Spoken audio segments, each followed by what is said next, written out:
It's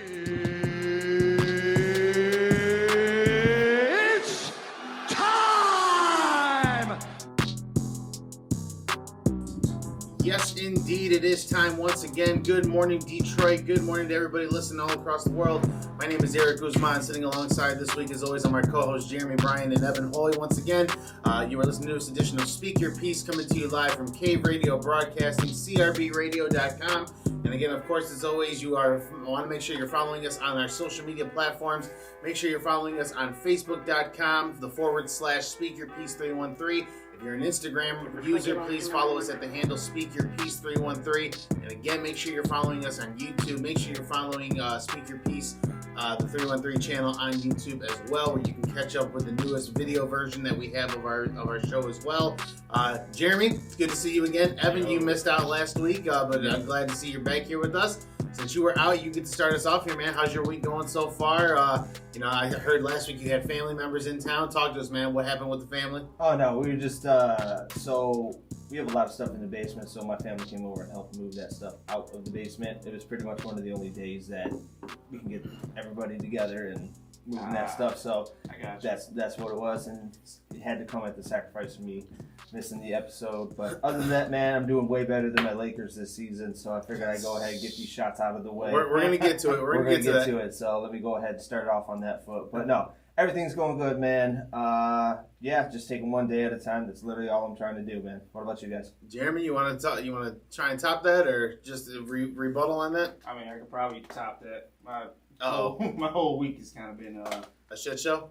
Slow, and then Friday was even worse, man. A Thanos snap of a day, huh? Yeah, pretty much. So the whole week is what? Yeah, it's just that's how it went by. Thanos was right.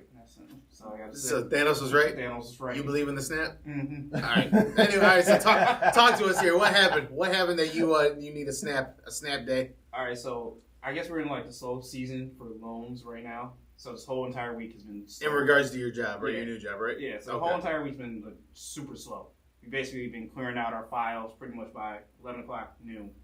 Friday is the only day that it was jumping.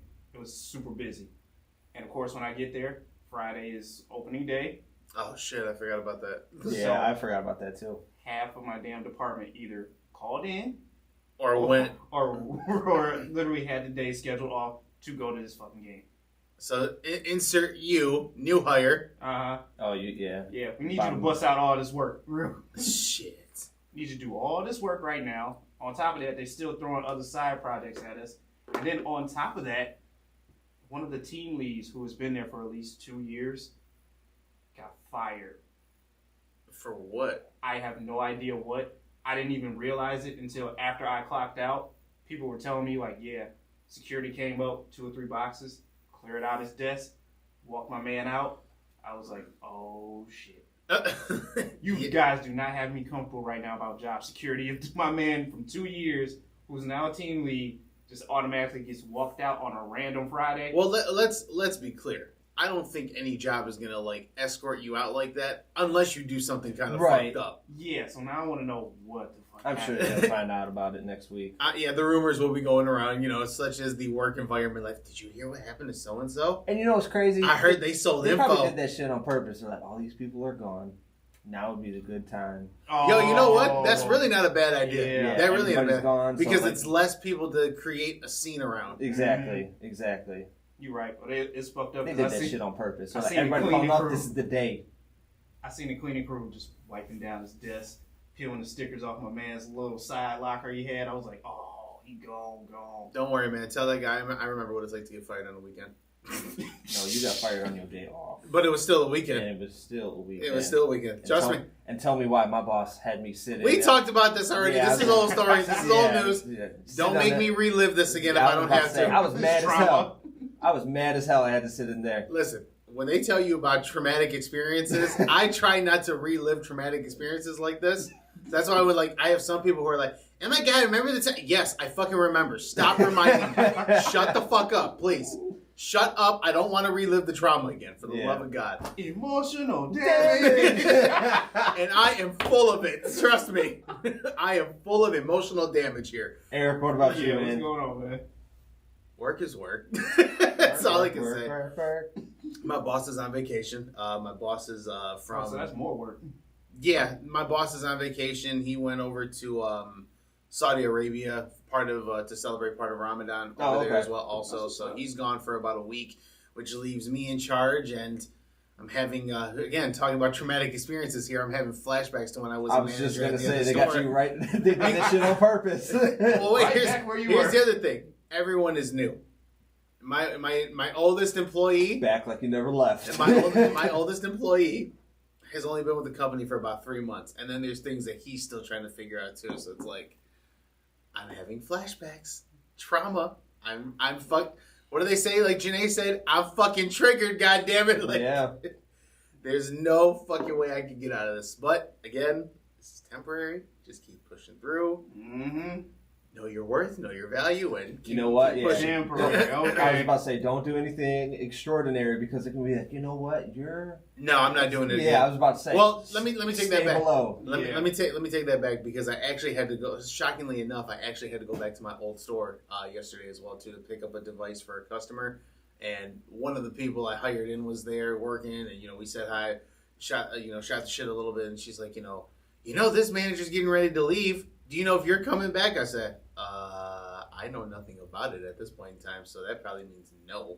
Yep. But that store, like I said, I had no problem with the store. It was just the amount of bullshit that was going on at that point in time when I got there and took over that store. So again, if worst case scenario happened and they told me, hey, you want to try it again, I would at least try it. But the circumstances have to be right. Like I'm not going to sit there and if I got to consistently rebuild a whole new team again, no, I'm not doing it. No. Nah, I wouldn't do it. I want to go and just fucking plug and play. That's it. Yeah. Do your job. Go home. Go there. Exactly. If I have to like fine tune some things, that's fine. I can fine tune some things, but having to completely like rebuild and build the foundation up all over again for like the 4th time in my whole retail career, no, I'm good with it. No, they got to provide you with the proper tools. Exactly. To set you up for success. Exactly. So Help me. exactly. Well, gentlemen, we got a couple different things that we can go into here. I know we have some sports talk, but last week our main topic was the Will Smith thing, right? And I kind of want to follow up with that. So, Evan, you didn't get a chance to speak on it. No. I'm going to give you a few moments here. I don't know if you got a chance to listen to anything we said last week. No, as well. I'm not finished with the episode yet. Ours was like right in the beginning, sir. It was like 20, 30 minutes in, but it's okay. It's all right. Should've been started. All right, so that's all right. Call yourself a liar, but it's all right. So your initial reaction, real briefly, the Will Smith slapping Slap Chris her Rock, around the world. Slap heard around the world. the bitch smack heard around the world. I mean, at first, my thought was, what the fuck brought this on? Is this staged or is it not staged? And it's then- Hollywood. You have to ask. Yeah. Yeah. You're just like, you're in a room full of actors that can act pretty much on the spot, Who are the masters of their craft? Right, exactly. True. So when I found out that it was real, I'm like, oh shit, he actually did that. And then, as the story developed, it was just, at first it was kind of funny because of all the memes, how the internet just reacts to the memes. Everything. The memes were hilarious, but I would probably have to say after the 3rd or 4th day, I was kind of over it. It's like, Yeah. okay, yeah, they really killed it. And But- they're still killing it. Like I still see Yeah. some every now and then. It's And like, come on, man, just let it be. And then it's next been year, 2 weeks already. yeah, it's like next year we're not even going to think about this. It's not even going to, unless. No, we will, because after the news that came out yesterday, we'll be thinking about it. But go ahead and finish your thought Right, process on it. but it's with any scandal, it comes and goes. But with this type of thing, obviously with the news that we're going to talk about,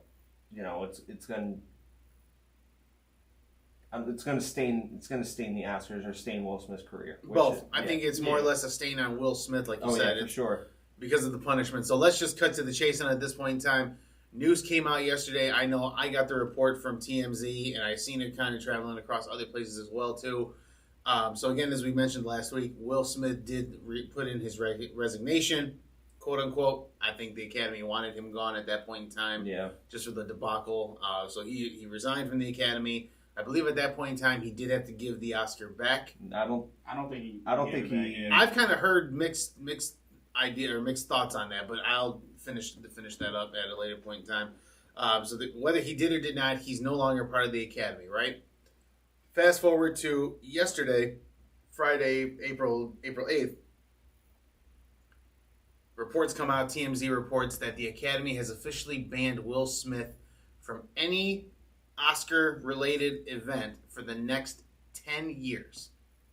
A decade of Will Smith not being able to go to any type of Academy Award presentation, award show, whatever the case may be, for 10 years. I want to kind of go through the room here now. I know we talked about it. I've heard other people talk about it. Hey, how long do you think he'll be quiet? How long do you think he'll be gone for? A lot of us were only looking at about a year, maybe 2 at the most. Now that the Academy says 10 years, you can't be affiliated, and if you read the TMZ report, he can't be even a part of it virtually. Yeah. So what exactly does that mean? Like he can't win any, Can't be. To my understanding, he can't be nominated because I know they vote on their peers and who won Best Actor and stuff. So he can't vote and he can't be voted on, I guess. No.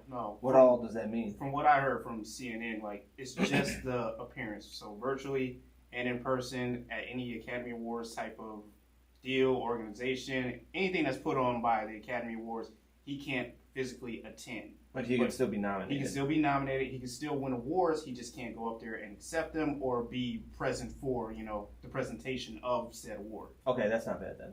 For 10 years? But I feel like after 10 years, before the 10-year mark, they're going to be like, okay, you can come back. That's what I'm thinking too. If Will Smith has a super amazing movie come out in the next year or two that he's working on.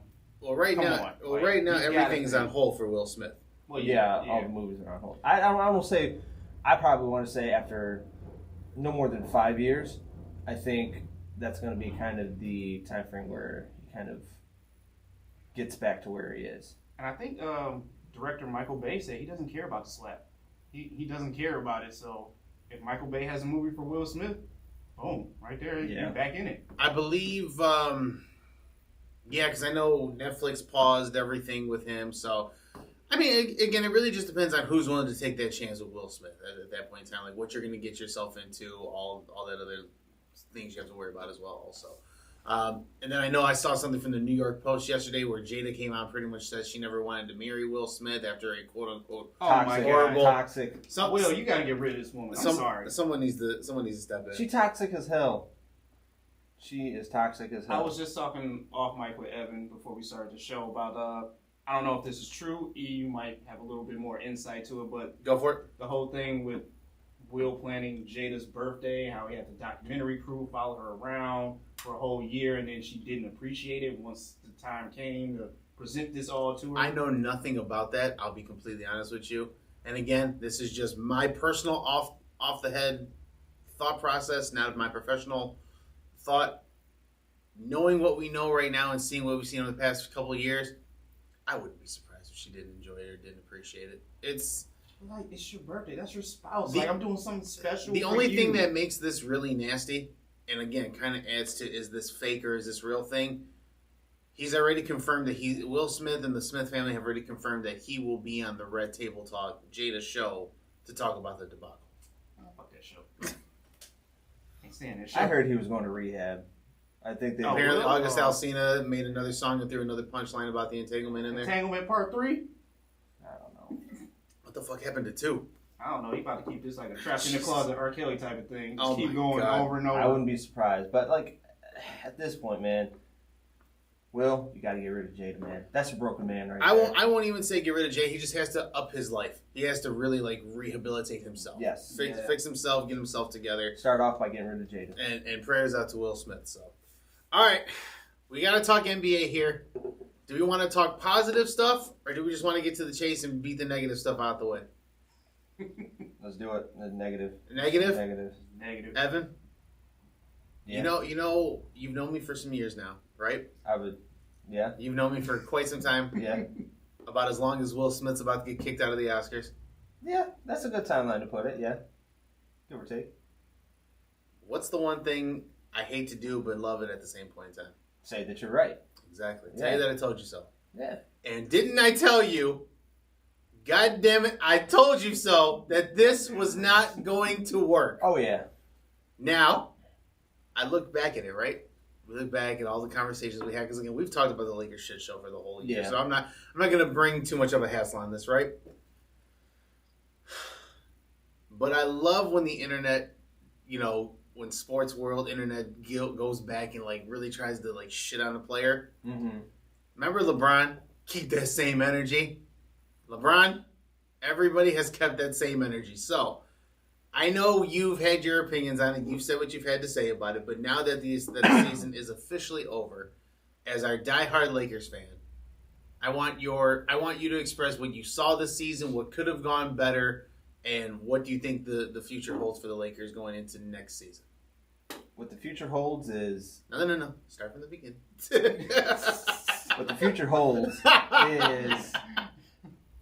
We need to get younger players. They need to shake things up a little bit. Obviously, this was a science experiment gone wrong. So they liked the idea of all these players playing together, but obviously the chemistry just wasn't there. Obviously, you had a lot of aging veterans and everything, so there was a multitude of those things. So they really need to go back to the drawing board. Obviously, 2020 championship was not a fluke; it was the bubble. So they really need to go back to what went right with that championship team and what went wrong with this season. Obviously, LeBron and AD being injured, you have, Westbrook fitting into it, in his first season here.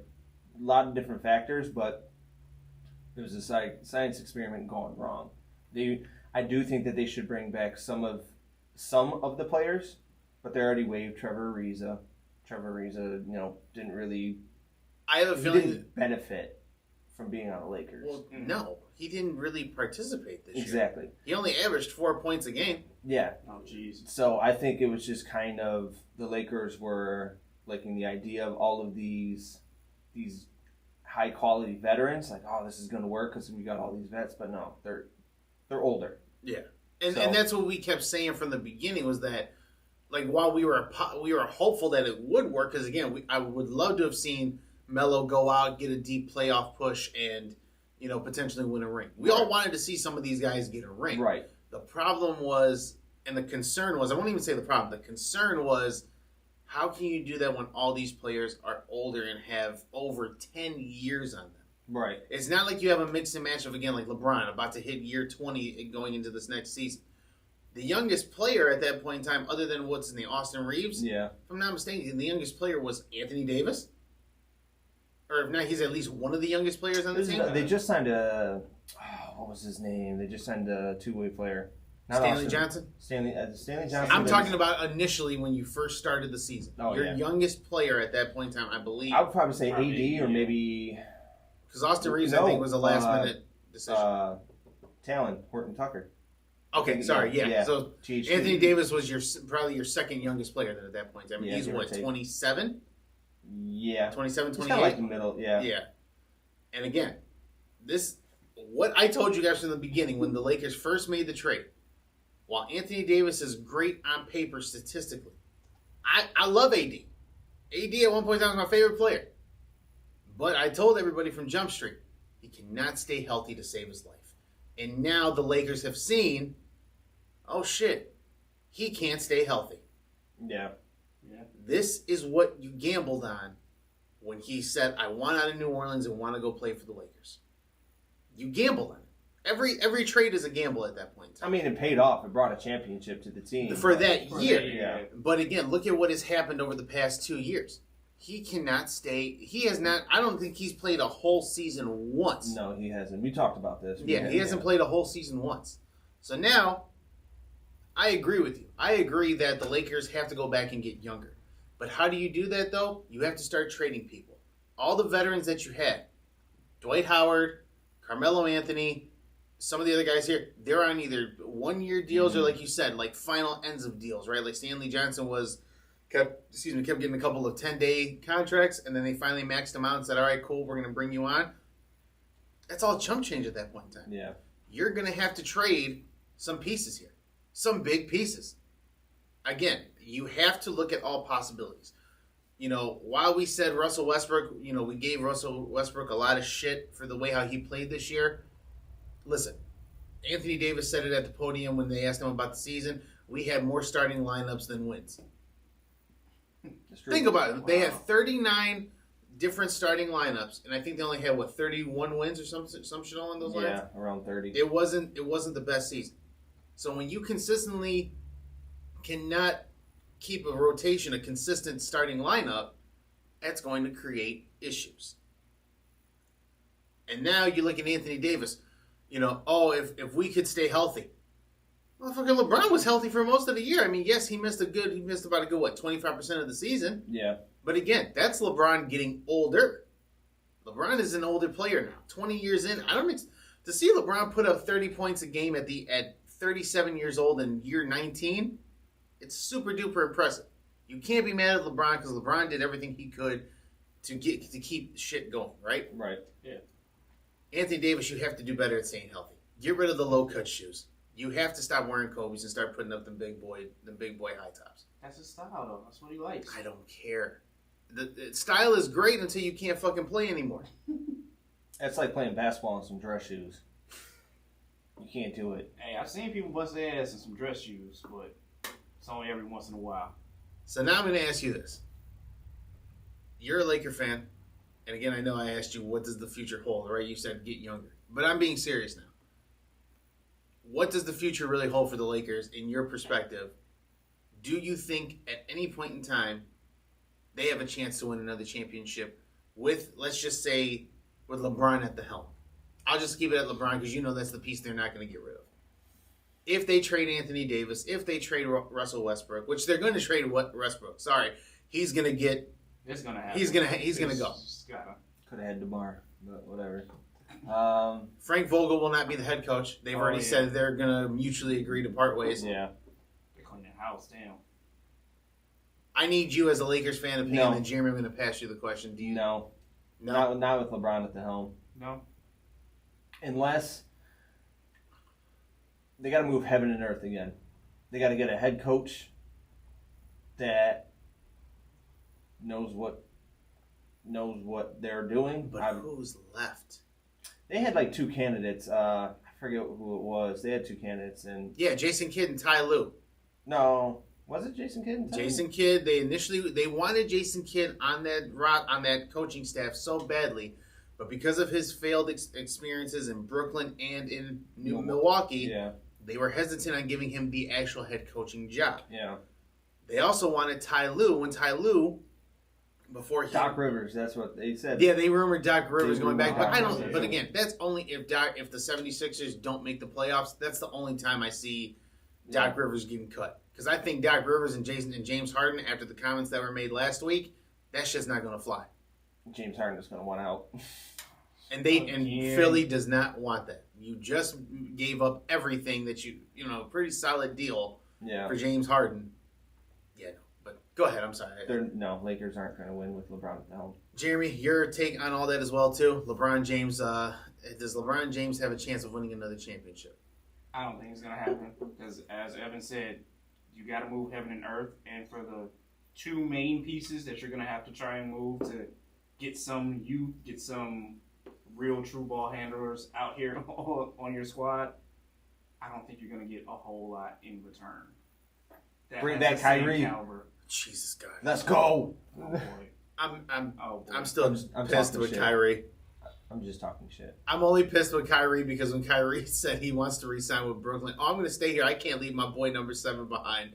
But dog, you missed the whole fucking season because you didn't want to get your vaccine shot. How's that not leaving him behind? He was still in the locker room being his little cheerleader. That's fine. Let me ask you guys this too. Jeremy, you're a Jordan fan. Evan, you're pretty much a basketball but kind of LeBron fan at this point in time. Yeah. Stephen A. Smith said that the discussion of the GOAT officially ends after this season. LeBron James is out of that topic of conversation now. Only because of the fact, between the two of them, everything that unfolded this year. I want to ask you guys, does LeBron James' legacy take a hit because of this season, yes or no?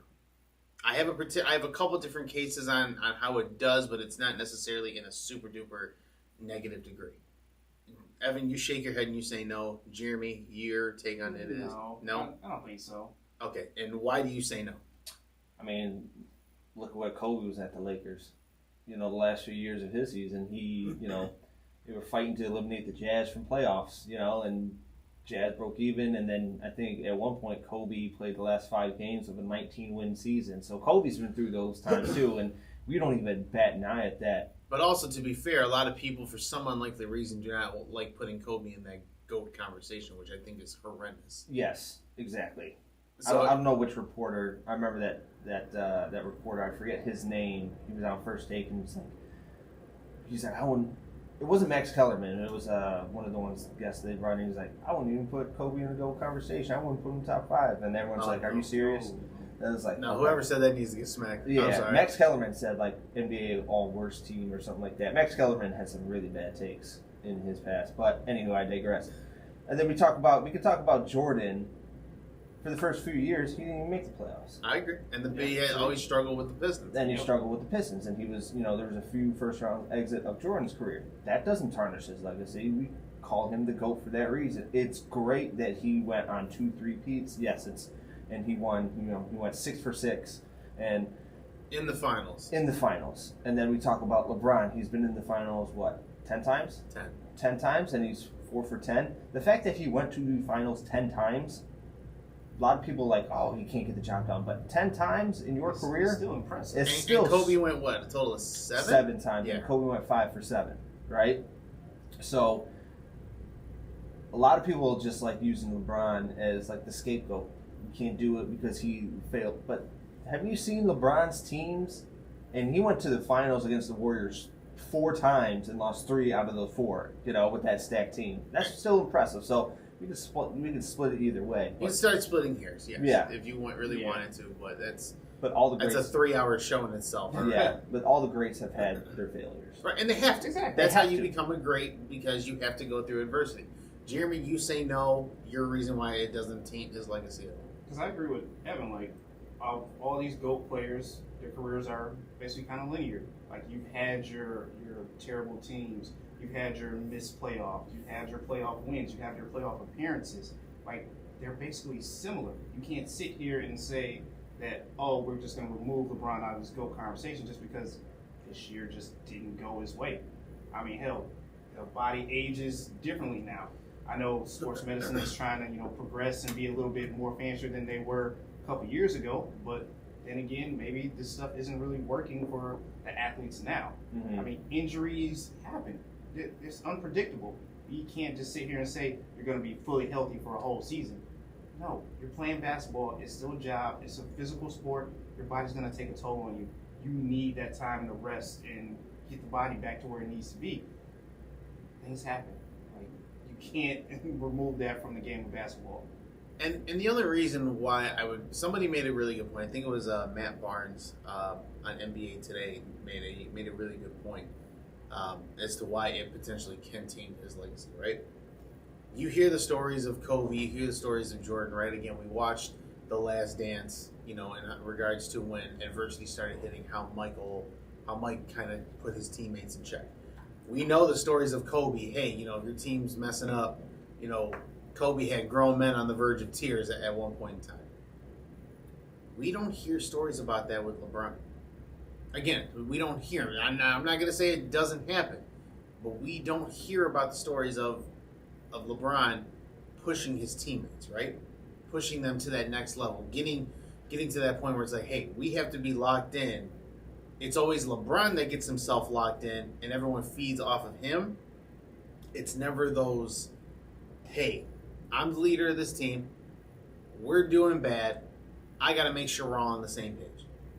So that's the only reason why I feel like one of the few reasons why I believe like that would kind of taint his legacy is because, again, when push comes to shove, there's not that verbal leadership mark to like say, hey, we got to get it together. We have to do it all as a team.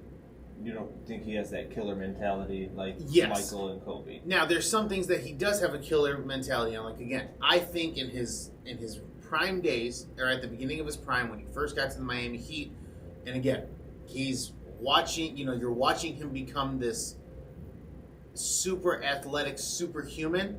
I think at that point in time, he had his killer instinct on because he wanted to get to the championship so bad, and he put this adversity on his back by saying, Not 1, not 2, not 3, not 4, not 5. That whole dilemma fucking years ago, right? Yeah. That's when I think the killer instinct really kicked in. Because again, that game 6, the taking the life of Jason Terry in the dunk, that's where I think the killer instinct switch really was on display. Where I think it has changed is LeBron going back to Cleveland. He built the killer instinct, but then says, no. You guys, because you're not the, again, no disrespect to those teams at all that made it to the finals, right? But again, especially that first team when Kevin Love went out and then Kyrie Irving was out, and your second best player in the finals was the Australian Matthew Dellavedova, LeBron had to say, hey, I'll take it over from here. I'll do everything. You guys just kind of like get to where you're going to be. Fill in the blank. Right. I think that's where LeBron has gotten complacent. Knowing he's this super athlete, knowing that he is this once-in-a-generational talent that can do these things, hey, no matter what happens, I'll take the hit. I'll keep going and keep pushing us forward. You're in LA. You helped the Lakers get Anthony Davis here. Now is the time, and I know I've said this before, but now is the time where you need to put that foot in Anthony Davis's ass and say, hey, you need to get your shit together, invest in better sports medicine, better sports health. I'm not going to be here forever. You have a chance to be a top 5 player for at least the next 5 years. Get it together. I can see that. But is he ready to have that conversation? Is the whole thing. As an aging veteran, you have to be ready to have that conversation. What else does... He's done so much. LeBron has done so much in his career, and he doesn't have to make it about him. He's accomplished so much. He doesn't have to make it about him. I agree with Eric as far as putting his foot up Anthony Davis's ass and just be like, look, whatever the fuck you're doing, you need to stop what you're doing. We moved heaven and earth to get you. Yes, it brought us a championship, but when I'm gone, you're gonna be the guy. You're the guy. You're the guy. So as long as they don't trade your ass, you're the guy. You're the guy.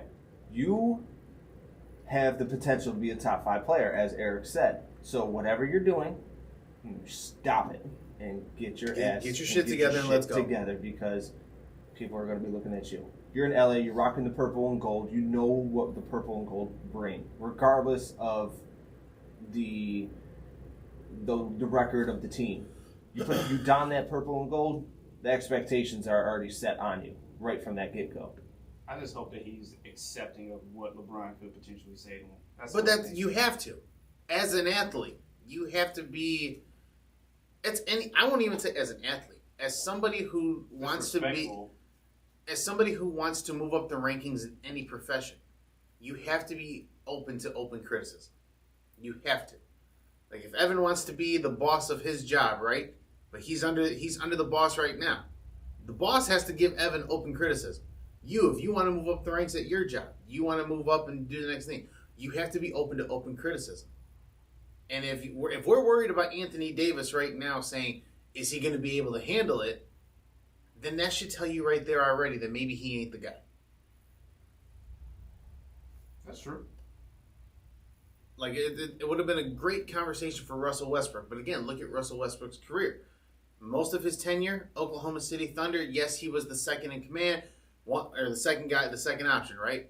Once Harden got traded and Kevin Durant left, and you put the ball in Russell Westbrook's hand, fine, no problem. He does great. He excels. But now look at this situation here where he has to play with not just one, because again, when he first played with James Harden was not the James Harden that he is today. He wasn't the James Harden that we saw in Houston, right? 2 different guys. You're learning that Russell Westbrook, when he's not the main option, struggles with playing with other people of superstar dynamic. Mm-hmm. That's a conversation LeBron should have had with him again. And we know they had a conversation off season. Hey, you want to come here and play with us, this, and that. LeBron has to stop telling people, keep doing what you're doing and it'll work. No, it's not. Because LeBron is the power point guard. The point forward. You have to, hey, I'm going to initiate offense. I need you to go out and do what you do outside of on the ball. You can get a rebound, go get rebounds. You can pass the ball, go pass the ball when we're on a fast break, right? Because I feel like that's what Russ should have been doing when on the court and when LeBron and him are on the court.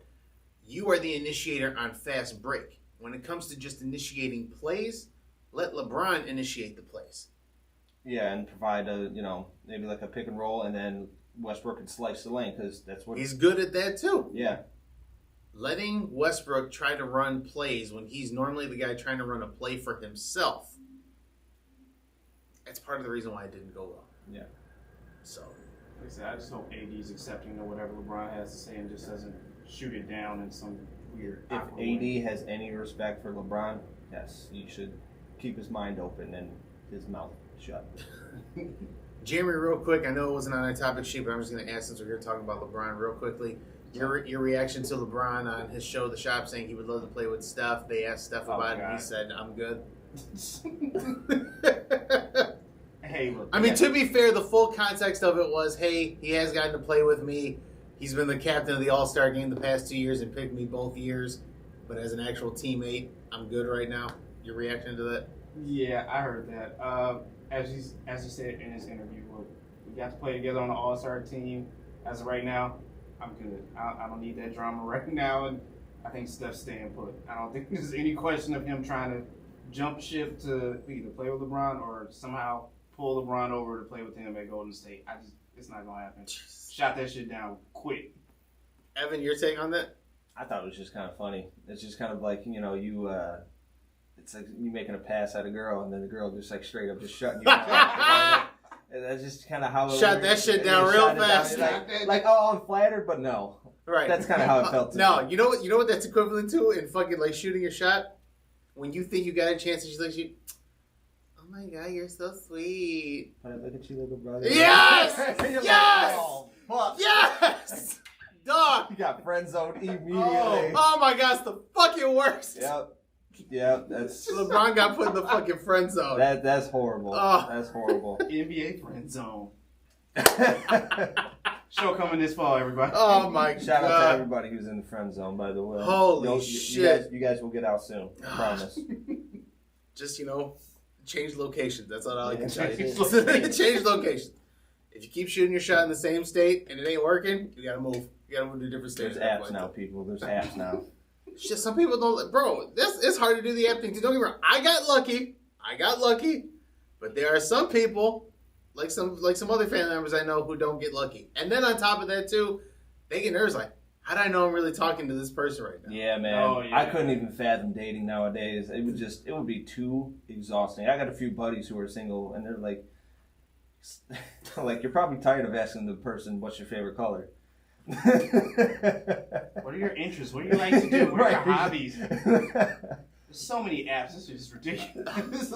I'm trying to drink this water here. Yeah, what the It's fuck? like, you know how fucking tired to be like the third girl in 1 week? What's your favorite color? Damn, way to expose somebody's fucking dating life. Hey, you never know. But I'm sure there's people who have And they been get it in that fucked up. Your favorite color's purple, right? No, bitch, it's green. Yeah, like that. Oh, I couldn't. I would not have the patience now to date. Nah. NBA friend zone is fucking great. NBA That's zone. the fucking best. Just go back and see all the people like I want to play with him, and then just the other player just shutting the. Nah. But that's the first time we've seen some shit like that. Like, if Yeah. you really think about it, everyone's been like, oh, we'll see what happens, this and that. And it's usually a subtle remark to like, hey, something's in the works. Steph's just like, nah, I'm good. I'm a pass. Fucking A. Steph Curry. That was great, Jeremy. Great Respect fucking stuff, Jeremy. man. All right, we do have to give a round of applause here to Denver Nuggets, Nikola Jokic, a.k.a. the Joker. First time in history, the Joker becomes the first NBA player with 2,000 points, 1,000 rebounds, and 500 assists in a single season. Gentlemen, your takeaway from Joker putting up a historical NBA season this year. Jeremy, I'll start out with you on this one. Dude, it's really impressive, especially still doing it without Jamal Murray and Michael Yeah, it's Porter pretty out much there. missed the whole year. Yeah, so it's still impressive. Like, Yeah. This is a hell of a feat. I think he's definitely on the topic of conversation for the MVP race, although Yeah. the guy who just got fired from my job still thinks Joel Embiid has that top spot right now, but I think it's debatable either way. I think it's Giannis, Embiid, and Joker. Why isn't Devin Booker highly in that conversation, especially knowing that team is the number one team in the whole NBA? I don't know. That's so disrespectful. I'm sorry. Wow. It is disrespectful. We have talked about it for years, ever since Devin Booker has really started to like show off and the like bubble. in the bubble and everything. Put some fucking respect on Devin Booker's name. The number one team in the league. Both and many of times this season, the Phoenix Suns have come back from double-digit deficits to win the game. Why is this man not in the fucking MVP conversation? He's just overlooked for some reason. For I think every people reason! Forget about him somehow, some way. We just forget about him. How can you forget when their team is fucking televised almost every week, every fucking other day? Because we gotta sit here and watch the Lakers every week on a televised game. I'll tell you right now. I don't know who makes the national TV conversation, lineups like that. I think the Lakers need to be removed from some headlines, from some headline games. I mean, don't get me wrong. I know the offseason plays a role in that, and it's like, oh, well, this team looks great, yada, yada, yada, right?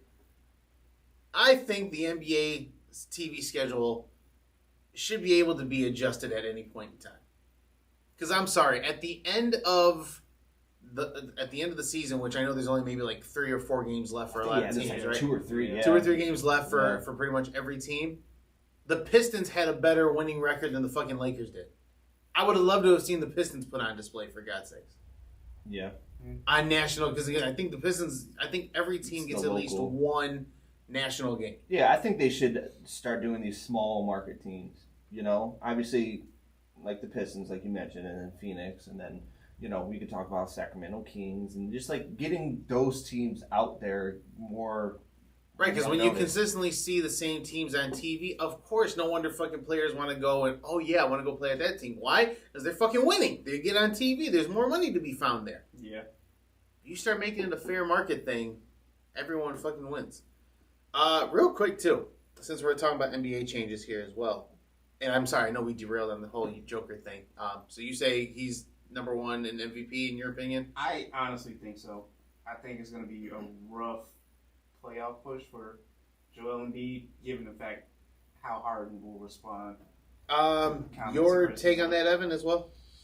It's super impressive, and like you said, no one has had a season like this, so kudos to the Joker. As far as MVP, I definitely think he's a front runner, but I feel like it's going to go to Giannis.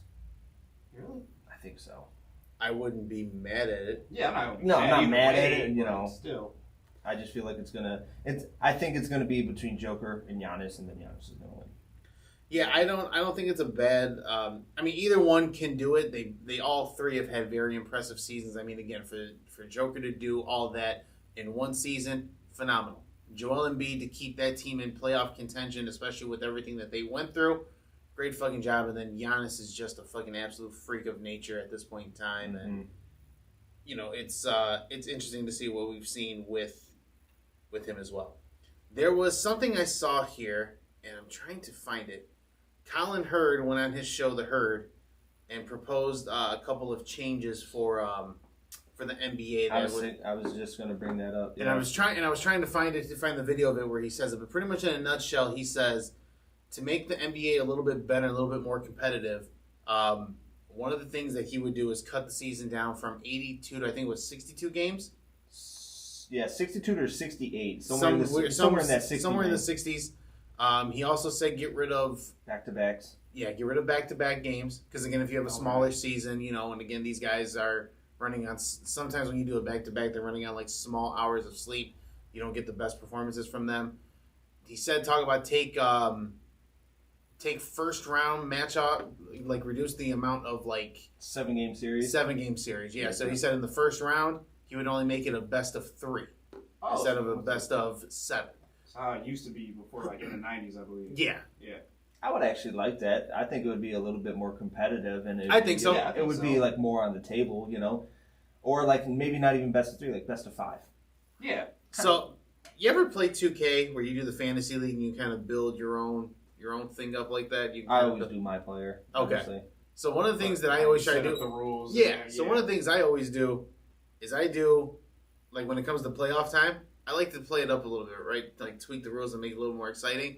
And it's a challenge, right? So first round, do or die. One game, winner takes that, right? Second round is a best of 3. Oh. Then as you go up, 5 and 7. right, when you get to the finals, 7-game series. I like that. That I think would be a little bit better at that point. I think it would bring in more ratings, honestly. I think it would just get rid of this play-in tournament shit and then just kind of edit the playoffs a little bit. At least try it out for one season and maybe not do We only did the play-in because of COVID and helped determine those teams who were like on the bubble and the season was getting ready to end. It worked out great because it brought in numbers, and now everyone wants to fucking shit on the play-in. LeBron has shit on it for the past 2 years, and this year being because of the fact he didn't fucking get in. Yeah. It's his own fault. But I mean, just tweak things a little bit. Try it. Experiment like how the Lakers did. Just experiment with different rule changes and see where it goes. You might get some better viewing ratings, you know. You might get some better level of competition to play from these players as well, too. I think so. I think the play-in should only be set like when you have those teams that are like really, really close in. So like, okay, end of the season gets here. All these teams are like within 3 games, like a game or 2 of winning, right? The regular season is over. Okay, it was such a close season for you 3 teams. You're going to go play it out and see who gets those last 2 spots. That way it's not technically a quote-unquote, you know, playoff experience. You're like, hey, we got a chance to really make it, but instead of doing this, you know, 8 versus 10 and 7 versus however the fuck they do that shit, I forget. All right, cool. Instead of doing it like this person wins and then you get another chance at doing it, all right, the number 10 seed, you'll face the number 7 seed, right? If you win, you jump up to 7. If 9 beats 8, 9 becomes 8. Yeah. One set of games, call it a day. I think so. Just one game, do or die. But yeah, I mean, Because the NBA is a little bit of a long season now. But again, you see so many things from all these different players now. It still kind of makes it exciting. So we'll see what happens. Speaking of Devin Booker and the Phoenix Suns, Evan wants to talk about the Chris Paul effect here. So, Evan, you want to talk to us about the Chris Paul effect? So, Chris Paul effect is pretty much most every team that he's been on, including, we'll say, Clippers, Suns, Rockets, and then New Orleans Hornets at the time, have all won a number of franchise record games with him being at the helm.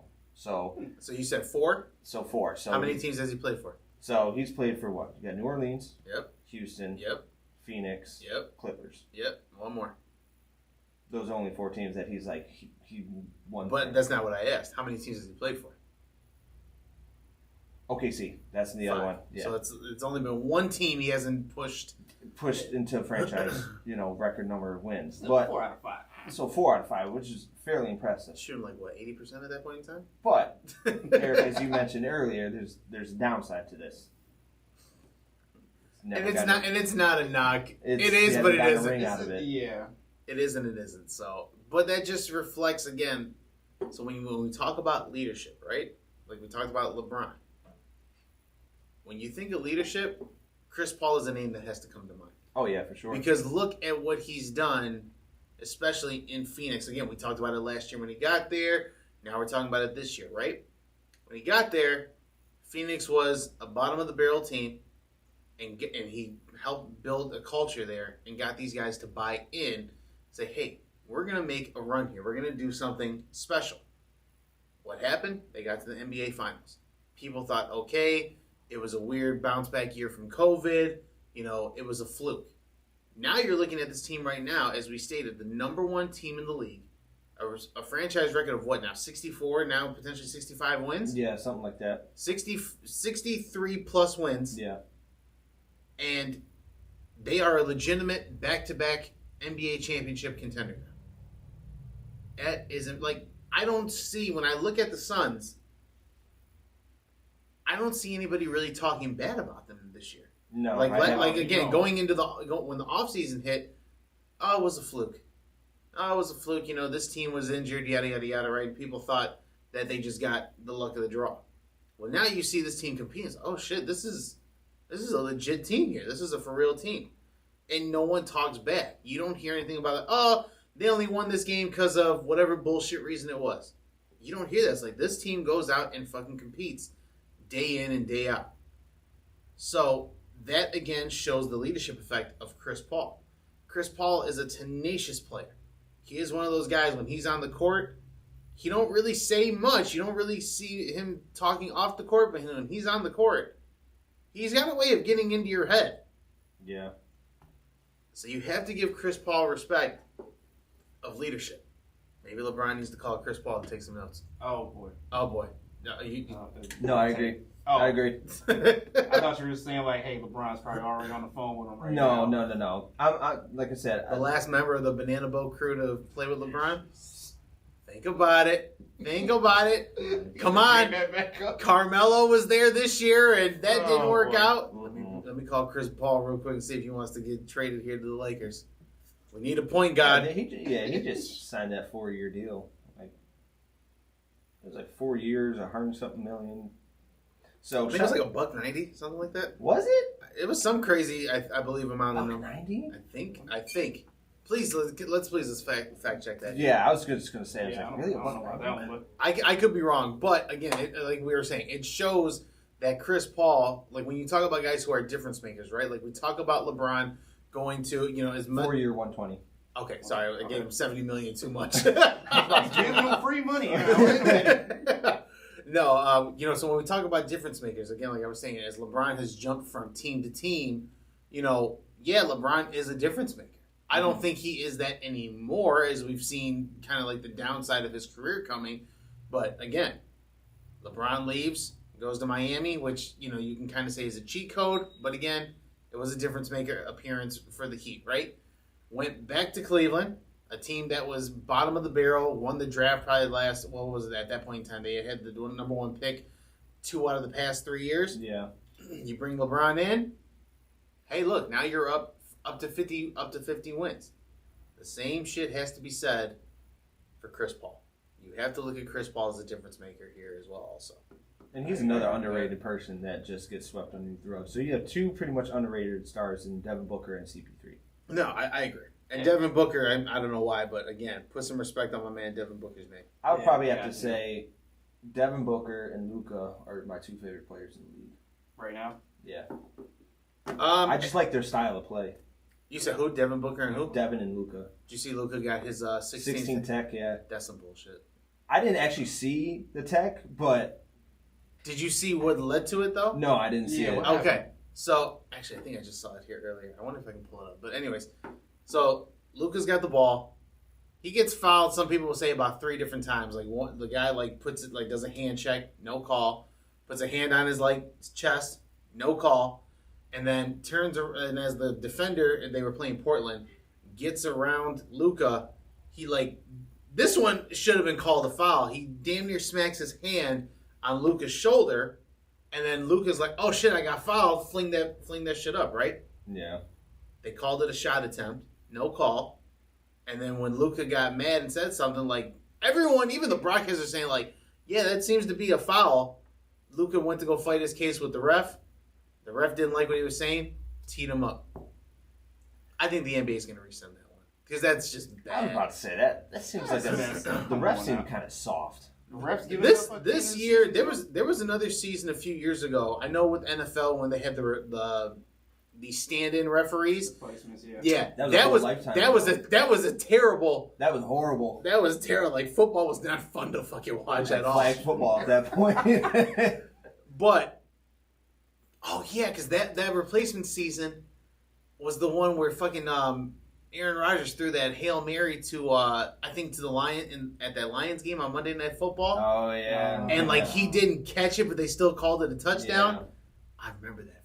Motherfuckers cost us the win. But that's traumatic. That's a traumatizing one. But the NBA over the past couple of years, the beginning of the year was great because, again, when you saw guys who were used to getting these ticky-tack calls not getting them, cool. I was okay with that, right? But what I have seen on the other side of that coin is over the past couple of years, these refs have been teching up people for little shit. Mm-hmm. I remember there was one in the WNBA. One of the players literally just tossed the ball back to the ref. He wasn't prepared for it. Hit him in the chest, and he thought that she threw the ball at him, teched her up, and kicked her out of the game. What the fuck? I'm telling you, man, I don't know. The NBA has to get involved with these referees. The NBA has to get involved with these referees because, and I think It's rigged. I've seen comments. You know, I love kind of going through comments nowadays, like on Instagram and everything. I've seen a couple of people proposing that the refs need to start getting fined for that. Because if players get like bad calls, for ill-advised calls like that. Because again, like that Luka Tech right now, I'm very strongly certain that that's going to get rescinded, right? Yeah. So if you're teching up a player and even potentially kicking out a player, costing a team a fair chance of winning a game, I think the referee needs to be held responsible for that. Yeah, because there really is no fault on the ref. Right, there isn't. The refs blew the call, and then everyone's pissed off, and then nothing happens to the ref. Exactly. Because again, the NBA does that shit, the 2-minute report at the end of a game where they look at the last 2 minutes and they go through all that. And all those times where it's like, oh, the ref shouldn't have called that foul. Well, you can't go back and change the last 30 seconds of that game. You can't change the score. You can't finish it out. So I think that's a pretty valid point, a valid option. If a ref makes a bad call and jeopardizes a fair chance at winning a game, which I know people will say, well, how can you determine what's a fair chance? Listen, if I got 30 seconds on the clock, I'm down 3 points, but you threw out my best player. That's not giving me a fair chance to play. It's like that Saints and Rams game where it was a clearly defensive pass interference where the pass wasn't. My man shoved him. Shoved the shit out of him. I was livid about that piss, and it hurt even about more. That piss. That's what you said. Did I? Okay, pause. You meant push? Pause. I was livid about that fucking push. So, and plus it hurt that much more because it's against my team, man. It was against my team and could have, shoved him right to the friend zone too. I agree with the fines though, but like, what is the dollar amount? Because as you said, you're kicking out my best player. You're affecting. Or at least like they don't referee for a game or something. I won't even say not right. No, because that's not fair either. No, because if the players are fined for or fine them like $5,000 or even if it's again, I don't know what a referee's salary is, so I don't want to say. I think it's like 6 figures. Yeah, I don't want to say thousands of that. Like fine a referee $5,000, and the guy only makes like $4,000, right? Like we don't want to do that, right? Right, 500 maybe 300, 500. First offense. $200. Second offense, like if you get caught repetitively, like if you do that shit 3 fucking times, you're out the rest of the season. Or yeah, I can see that. So a $200 fine for the first one, then $500. $500 for the second one. Then if you strike out 3 times, get the fuck out. You're gone for the season. That's fair.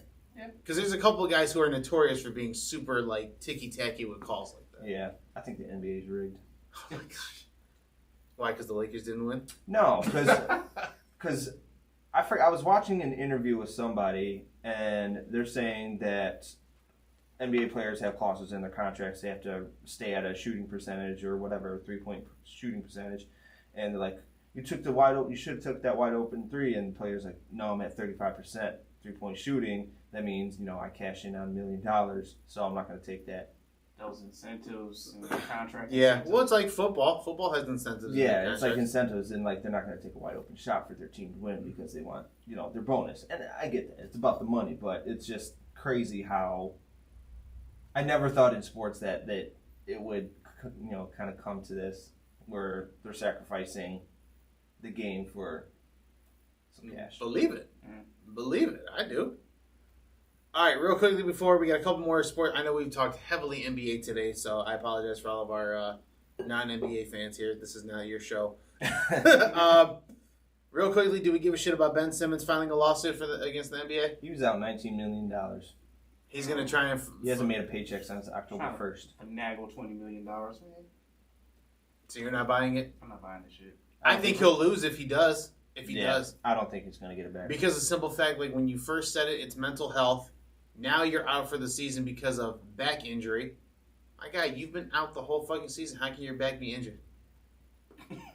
I don't know. Shit can happen. It could have been something from a previous game, a previous season. I don't want to completely shoot down the potential that there is a serious injury. But how can you change your story from mental health to now the Nets coming out and saying, hey, due to injury, a back injury, which you haven't played all year, You see what I'm saying? It doesn't add up. Yeah, it doesn't add up.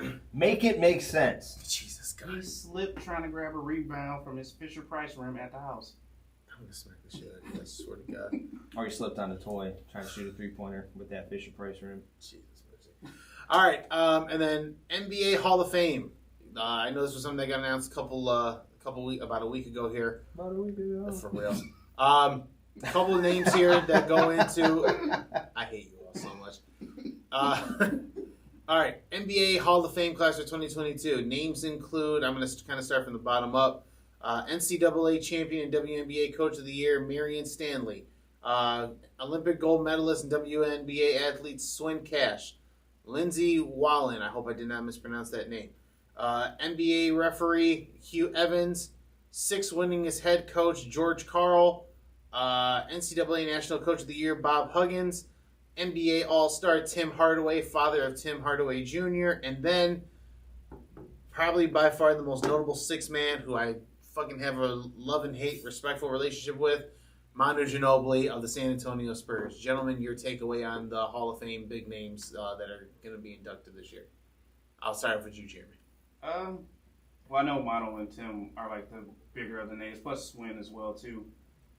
I didn't know George Karl was getting in there. Yeah, I didn't know these other coaches and players were getting in there as well either. So it's interesting. It's different to see this year. You know, Not the biggest of big names. not the biggest class, not the biggest names, but it's still a decent, size of people who deserve this honor. Absolutely. Evan?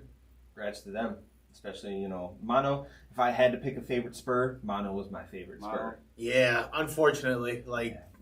I like, Tony Parker was kind of cool too, but I think a lot of players had more respect and more fear for Manu Ginobili just because, again, he was one of those first guys who brought that European style over to the NBA, mesmerizing, and again, was just a fucking dog. Yeah. Wasn't he the first one with the Euro step in the NBA? I think he made it notable, yes. Yeah. I don't think he was the first one, but I know he was the first one that kind of made it very notable and recognizable. But fucking Manu Ginobili, a fucking dog. I'm glad the Spurs dynasty thing is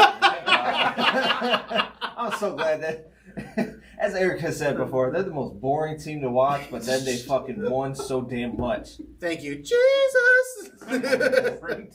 I hated them. Do you guys want to talk Grammys real quick, or no one really watched it? I didn't even know what happened. Okay. To be honest with you. All right, fair enough. We'll leave it alone then. All right. NCAA, congrats to the Kansas City Jayhawks. They won the men's national tournament as well. They outdid North Carolina, it was correct? Yes. Yep. North Carolina pretty much led the whole first half of the game, and what has kind of been the story of, the tournament for the Jayhawks. When you're down, you keep fighting, you keep pushing. They came back, I think it was, a 22-point deficit at one point in time? 16 or 17. 16, sorry, my bad. I know one of the games I think they played, they were down 22 and came back. And they came back to win it all. So, again, shouts out to them. Again, great run for Carolina. First-time head coach. Phenomenal. Yeah, did a great job. Took both wins from Coach K. Yeah. If you really think about it, yeah, both times they played this year in the regular season and the tournament, Coach K lost to North Carolina.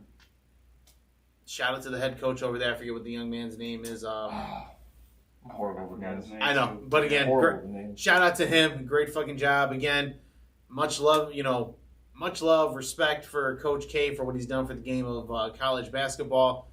Legacy will not be forgotten. Do you guys have You guys both have HBO, right? Or you at least have credentials for HBO? I do have credentials. I'm not a snitch. I like that. Listen, credentials, right? when I pointed, he looked at me funny, and I was like, "Well, at least credentials." Hey, chill out. Hey, live, man. Listen, I'm not Netflix here. I'm not going to charge you for fucking sharing credentials. Don't need to talk about that one. Which is fucking foul, if you ask me. But HBO, ESPN, or at least former ESPN journalist and reporter Bomani Jones has a show now called The Game Theory. He had a small segment on Coach K. And if you guys get a chance to watch, I think it's the second episode of it. They're on 3 or 4 episodes now. He pretty much talks about how Coach K was racist for college basketball. Huh? I won't dive deep into it because I think he does a pretty good take at it. Go watch it on HBO. It's called Game Theory with Bomani Jones. What's the premise of the show? Does he just It's sports. It's sports topics. Okay, so he just kind of like dives deeper into sports stories? Yeah. Okay. Yeah. Sports stories, and then I know like he kind of does other things too. Like in that same second episode, they talk about cryptocurrency and kind of pretty much how with sports betting now, it's pretty much like a big betting game. He does a really good job at correlating the two of cryptocurrency and sports betting. So definitely check it out. But if you get a chance to watch it's the second episode. I think it's like his first or second segment in that episode. Mm-hmm. And he pretty much talks about how Coach K was racist and pretty much made it racist to made racism kind of relevant in the. So let me just break it down to you like this, right?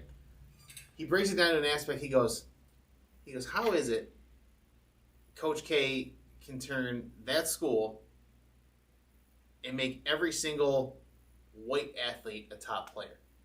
Because think about it. He's like, there's certain things that he goes on to say, and he goes, how the fuck was Christian Laettner a top college player over guys like, I forget who were playing at that point in time.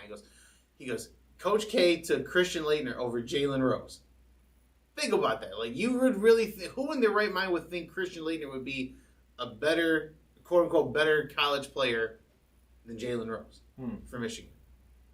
And there's certain things that he says, like, the wording of like, we bring in, certain athletes, right? Or we look for certain credentials when we're looking for recruiting, right? It's a whole thing. So it's hard for me to kind of expand on it. But that was just one of the examples as far as like, again, he goes now, not to say, Coach K didn't take any minority coach, because again, or any minority players. Again, you had Grant Hill at that time. Yeah. Other players. I believe Mashburn played for Carolina, if I'm not mistaken. Correct? Carolina. Yeah. So again, Game Theory, Bomani Jones. It's the second episode. Just take a look at it if you get a chance. If not, no big deal. I got to. I can kind of see like where he's going with it, just because of that time frame as well. And then Jalen with the Fab Five documentary talked and spoke about the same thing. Yeah, he was recruited for Duke, but didn't get accepted there. But they accepted Grant Hill, who came from this preppy, prestigious, upper echelon household and everything like that. So. Yeah, all right. So that's kind of what he's getting at as well. And I do want to shout out our Pistons player as well too, Sadiq Bey, who was one of 5 players to play the entire NBA season. Who are the other 4? You guys know? I seen it up there. They're a bunch of like under the radar players. Yeah, that's what I figured. Kevin Looney, Dwight Powell, Mikal Bridges, and somebody from Washington. Yeah, I think he's a rookie. I think. Yeah. So shout out to those guys who did really, really well there as well. We officially have a rule change in NFL. I think this is Evan's topic here. We now officially will have players get a chance in the playoffs only to get a chance to score the ball on both sides. So that proposal from Indianapolis Colts did get passed, but it's only for playoff football. It's not for regular season. Are they just trying it out in the playoff to be like, all right, this actually works, we should try to implement this in the season? Or is it just, hey, we're only doing this in the playoffs because we don't care about overtime? Let me take a look here and see. There's another policy. So while Eric's looking that up, there's another policy. NFL teams have to add a minority offensive coach. Update to the Rooney Rule? Yeah, update to the Rooney Rule to include women now for the 2022 season. So they have to hire a minority offensive coach for the 2022 season. So I think we've talked about the Rooney Rule before. Bullshit. The fact that you have to make it a requirement is fucking stupid. Oh, so since we're still on that topic as well, too, keep going. I'm sorry, because there's another piece to that I want to add. And then there's a few more coaches that are added to the Brian Flores lawsuit. So it's just Excuse me, sir. I don't need your audio playing in the background. What the fudge? I'm right. Thank you. God damn it. Damn it, dude. Busted ass advertisement. But no, this is. Pete Carroll came out and addressed the Rooney Rule update as well. Shout out to Pete Carroll for this. What did he say? Let me see if I can find it. I think it's from Adam Schefter, who came out and reported it at once. He made a lot of people feel uncomfortable. Yeah, give me 2 seconds here as I try to find Basically it. get dressed that's a like good thing. the coach and owners meeting. Mm-hmm. And he addressed everybody. He spoke for about 10 minutes or so, saying, we have to do better. And he addressed the lack of minority head coaches in the NFL. Yeah, he pretty much told the NFL owners, like, change isn't going to happen if you guys keep looking for people who represent you. Oh. Yeah. I like that. Pretty much in a nutshell said, stop looking for white coaches and start really opening up your expansion. Right, as you said, make people uncomfortable. That's the only way things are going to change. All right, yeah, so I got it right here. So Seahawks head coach Pete Carroll called out NFL owners during the league's meeting last week. This was 4 days ago, so probably about a week and a half ago, 2 weeks now in Florida, saying that the hiring of minority candidates won't improve until owners accept that there are candidates out there different than themselves, per sources. Carroll spoke for about 10 minutes during a meeting of general managers and coaches last Tuesday in Palm Beach. His comments came a day after the league announced that all 32 NFL teams must hire a minority offensive coach for the 2022 season. Shout out to Pete Carroll. You know who Pete Carroll is? Hell yeah. Pete Carroll is the NFL version of Greg Popovich. Because Greg Popovich, when it came to like the whole inclusion thing, like because I know the social injustice movement. Yep. Greg Popovich was the first person on that committee that they wanted to be a part of it. And he's been super outspoken about social injustice, especially in impoverished communities as well. Also. So Pete Carroll is, in my opinion, the NFL version of Greg Popovich, and I'm glad, like you guys said, I'm glad he stepped up and said something. I'm glad he chimed in and was like, "Yo, shit ain't gonna change if you guys keep looking for people that represent you." Yeah, you claim that you want your team to be successful, but you guys keep hiring the same kind of people over and over and over again. It's a vicious cycle, All right, so going back to what we initially talked about here, the overtime rule. So the NFL has heard your cries and adjusted accordingly in the postseason. The league's owners approved to change the overtime rules on Tuesday. That will ensure both teams will receive a possession overtime, the NFL announced. The NFL Net insider Ian Rappaport later added that the vote in favor of the rule was changed. Rule change was 29-3. The rule will only apply to the postseason, where the advantage has statistically been more skewed toward the team winning the overtime coin toss. They're 10-2 in such contest since the previous overtime format began in 2010. Goodell commented, quote, "We always listen to the fans. Bullshit. That's an important thing. We're always looking to improve, and I think what really drove the decision was the database ultimately, and looking at the facts of what's happened, where we saw that most having an influence, I think, was 12 games in the postseason that had been in overtime, 7 of which were on the first possession. When you see that, that's the type of thing that I think our coaches and everyone looked at. This is an issue in the postseason that we should deal with." Goodell added he does not necessarily believe in the new. He added that he does not necessarily believe the new postseason overtime rules will eventually be adopted for the regular season, but the league will continue to discuss the rules as they do after every season. So at that point in time, they didn't say. It sounds like, Jeremy, to answer your question from earlier, this is going to be an overtime and postseason and only postseason rule change. Yeah. So they put that up there. It's like, yeah, we'll discuss it over the years. We'll talk about it, but we're not really going to do anything about it. Exactly. So, Jeremy, real quick, I know you are our. Oh, by the way, I know we talked about it earlier, but happy belated opening day to all of our baseball fans out there. Shout out to the Tigers for winning their first game off of a walk-off. Yeah, I saw that. That was Fire. crazy. Fire. And I'll be honest right now, I know it's only the first game, but I seen that and shout out to our old boss Roger as well for getting on, I believe it was Woodward Sports Talk, talking about the Lions or the Tigers season this year. Shout out to Roger for making that appearance.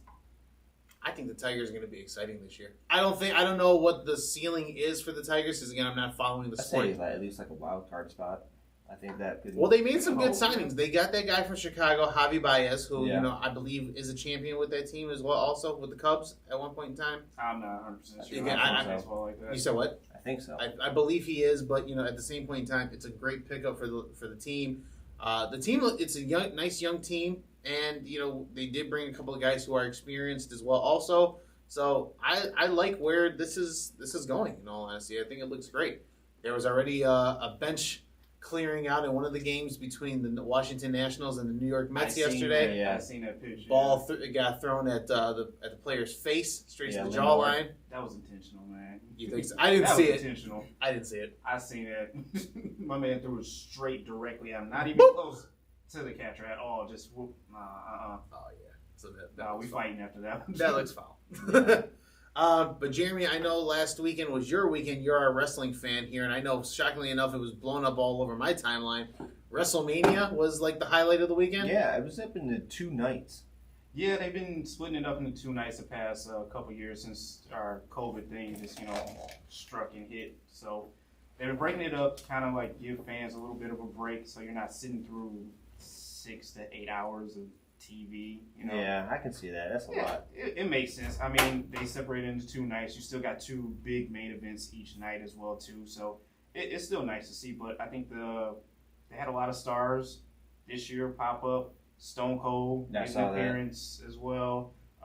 You had Johnny Knoxville from Jackass and the Jackass crew were all there. Wee Man, a bunch of other people. I have no idea. Wasn't Logan Paul there too? Logan Paul was also there, unfortunately. And apparently the day before that, he bought the diamond-encrusted Charizard Pokemon card. Fucking stupid. I don't know if you've seen that before or not, but yeah, I guess it's rare, super expensive. It's like $900,000 or something. Some ridiculous amount, but yes, he wore it to the ring with The Miz, and I don't know where it is right now. Hopefully someone stole it from him. I just hope, because that is a stupid purchase on my opinion, but yeah, whatever, that's just me, But I think the biggest spot of the night, besides Roman Reigns winning both championships from Brock Lesnar, the return of Cody Rhodes back to the WWE. I did see that part, and quite honestly, like I said, I'm not the biggest wrestling fan as what I once was, but kind of keeping an eye on how the business of wrestling has been evolving over the past couple of years. A little bit of those for someone like Evan who probably hasn't paid attention in years. Yeah. Cody Rhodes is a former WWE wrestler. Yeah, I remember Cody Rhodes. And he actually was one of the head pieces of the new competition of AEW that helped start that company. So he actually left the company, became a free agent, and then re-signed back to WWE. So it's a pretty interesting move from somebody who spoke so negatively about the former business at one point in time. To see him come back and, I guess, according to details, reports signed a multi-year contract with WWE, so this is a long-term investment for him. Oh, yeah. Pretty shocking. I think it's a good knock to the competition as well, too, that, hey, if we can take one of the big names from your company, we'll come after anybody at that point in time. That's a smart move. They retired The Undertaker as well. He's got inducted into the Hall of Fame, so. As he should. He very well should. Come on, man. That guy was around when we were kids. Yeah. And went for a good 30 years. So that just means he's been retired for 2 years, if you really think about it. He's been out of the business since he started the business when we were all born, pretty much. Pretty much. And he's still saying never say never, so who knows? No, fuck that. Take your sit down. He might come back. We Sit don't down. know. Who knows? All right, so now we can get to some more interesting stuff. Have we all been caught up on Moon Knight? Nope. Jesus God, Evan. Are you still on episode 1 or I haven't even started. Oh, my God. No. Well, I'm caught up. I finally got a chance to watch both of them. Both episodes. I did, by the way, and we'll talk about this afterwards. I won't get into too much here. What do you think about the first couple episodes of Moon Knight thus far? I want your honest opinion. They're not bad, but I kind of want more out of the episode. I know you're not going to give me everything I want in these 2 episodes, but I need more content in these episodes. Like it feels like it's missing something. Like it's interesting, but it's missing something. I don't know what it is, but it's just missing something. Something's not right. Correct. Yeah. And I'm with you on that because the first episode I was with you, like, you're getting good development as far as like what's gonna happen, and then when it finally takes off, it's the last 5 minutes of the episode, and then it's like, what the fuck? Like, how are we going to end it on that note, right? Yeah. Second episode picks up right after that. And then what I will say is that the second episode is a great resemblance of the character himself. Like, it's very chaotic. So, as we talked about before, Moon Knight is a guy who's dealing with multiple personalities in one body. You're watching these multiple personalities, so it's like it's good, but it's also very hard to keep track of because you're trying to figure out what perspective are you looking at. Are you looking at it from the one person's perspective, or are you looking at the other person's perspective? And there's still another perspective we haven't even seen yet. Right, the actual, if we will, avatar, if you will, at that aspect. The actual Egyptian person. Well, no, I was talking about the Jake Lockley person. Oh yeah, that one too. That person. I have been watching. I'm really slow to get to these shows because when I get home from work, man, I just hang out with the wife and dogs, and we just watch our shows and stuff like that. So I pretty much use the weekends to catch up on my shows. So I plan on catching up. I asked my wife if she wanted to watch it, and she says, I have no idea what it is. I'm like, okay, I'm just gonna watch it then. So actually, believe it or not, my fiance doesn't really care for Marvel movies. I put the trailer on for her. She goes, "Oh, this looks good. I want to watch this." Oh, so now I actually have a show I can watch with her. One of my shows. Thank God. Besides Deep Waters, or what was it? No, we watched that. No. I'll pass. Oh yeah, Did you check that out too? No, I had no idea what it was about, and boy. it did not look interesting at all. I heard you guys talking about it last episode, and Cuckold. yeah. Yeah, I have been watching Punisher though. I'm trying to rewatch Punisher. I never even started Punisher. Like when everyone was watching like Daredevil and everything like that, it's like I never got around. I never finished Daredevil. I watched the first season of Punisher, but the one thing about those Netflix shows, sometimes man, they drag out too much info, and then I get lost. I'm like, bro, like what is happening here? Like, how did we get to this point? Like those filler episodes. Yeah, I think I'm on episode 9 or 10 on Punisher. So. Of season 1 or 2? Season 1. Okay. Luke Cage was like a struggle to get through. Was it? I just felt like it, because I waited so long and everyone was talking about it. I'm just like, it just doesn't work. I don't know. Yeah, expectations fell short. Yeah. And then, so going back to Moon Knight here, what I will say, I'm with you in the same boat that it's a good show, but it's not the most entertaining. I'm sorry, it's entertaining, but it's not good. Yeah. Right now, there's a lot of things that they're trying to like introduce, which is great, but it kind of gets confusing at times. So it's like 2 episodes in, and it's only 6 episodes long. So I'm hoping this next episode really kind of like picks it up to where we need to get it to.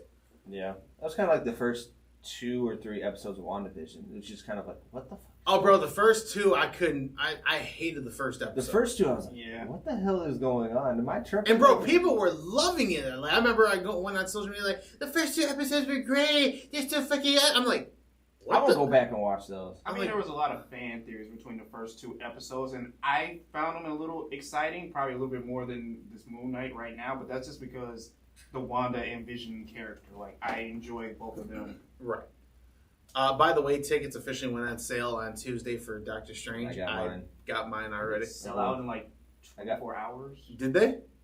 I think I'm going day, Saturday. I'm going on a Sunday. Yeah, opening day is sold out fast. Oh, opening day I knew it was going to be gone. Yeah. I think faster than what movie just came out? Morbius? Not Morbius. Spider-Man? Spider-Man, yes. Okay. Well, I'll be honest. Like, I'm a huge Spider-Man fanatic. Evan and I are both Spider-Man fanatics. But I will be completely honest here. This next Doctor Strange movie looks like it's going to be legit. Like, this looks like... This looks so damn good. This looks like... But I want you to take this into consideration, too, because I was thinking about this the other day to myself, and I kind of wanted to have this conversation with my brother. He'll listen to this and probably call me and let me know. Think about how often we've seen Doctor Strange since his inception into the MCU, right? You had the Doctor Strange 1 film, and then what? He's been a side piece character, if you will. Kind of like a late addition. Pivotal side piece, yeah, but still side piece, right? Think about every other main character that we've seen right now. Put this into perspective. Of all the main characters, right? Captain America has his 3 movies already. Iron Man has his 3 movies, right? Hulk has 1.5, but nobody's really deep diving for a Hulk movie other than Planet Hulk, which is supposed to come out in a couple of years, right? And She-Hulk on Disney Plus. Right, okay. Spider-Man already has 3 movies. Doctor Strange, for as much as we have seen Doctor Strange, has only had one main movie around him. Mm-hmm. And you've seen so much of him. I hate to say it because my brother's a big Doctor Strange fan. I'm a huge Spider-Man fan. I think Doctor Strange is going to be a long-term investment for the MCU. Or for whatever at least they have coming up in this next phase. I can see that because they can spin it so many ways. There's so much they can do with this multiverse thing. And I hope, I do agree with you there. I just hope that it's not going to be a money grab when it comes to Doctor Strange. Or Doctor Strange is responsible for this universe and this universe and this universe. And I hope whatever universes are created from the fallout of Spider-Man, it's not just going to be money grabs. I don't think Marvel will do a money grab per se, but I do think that there's going to be I was less than a handful of movies that you're going to be like, okay, this movie's kind of pointless. They didn't really need to do it. Morbius was that movie. I wouldn't saw Morbius. Still haven't seen. You're not missing anything. You're good. But yeah, I agree with you guys. I hope Marvel doesn't throw this out as a money grab to where they see like, all right, this movie isn't doing the best that it should. Let's just throw Doctor Strange in there to spice things up a little bit. Doctor Strange is in this movie. Yeah, I hope they don't do that. I don't think it will be that. I think Marvel's way too calculated. That's what I'm saying. I don't think that they will do the money grab, but you never know. Like business gets tough at some point. Right, it's like, aha! Yeah, there's only so much. There's only so much you can do. Right. But we'll see. It'll be interesting. But yeah, I'm super excited for the Doctor Strange movie. I still gotta get tickets. I'll probably end up. What is it with you and waiting to the last minute? I don't know. I just wait to the last minute for everything. Like with Endgame, like I seen it Saturday night at fucking midnight. Oh jeez. That was the only time I could get. And you say you saw it was a 3-hour movie. 3-hour movie at midnight. I getting home like 3 o'clock in the morning. Like what the fuck did I just put myself through for this? Get them now. You might as well just do it. If there's anything available, you might as well just do it now. There's probably nothing available to damn. Stop making an excuse to not do it. I know. Real quick, you guys want to talk new music by any chance? Yeah, let's do it. Okay, so a couple of new songs came out, new albums, everything.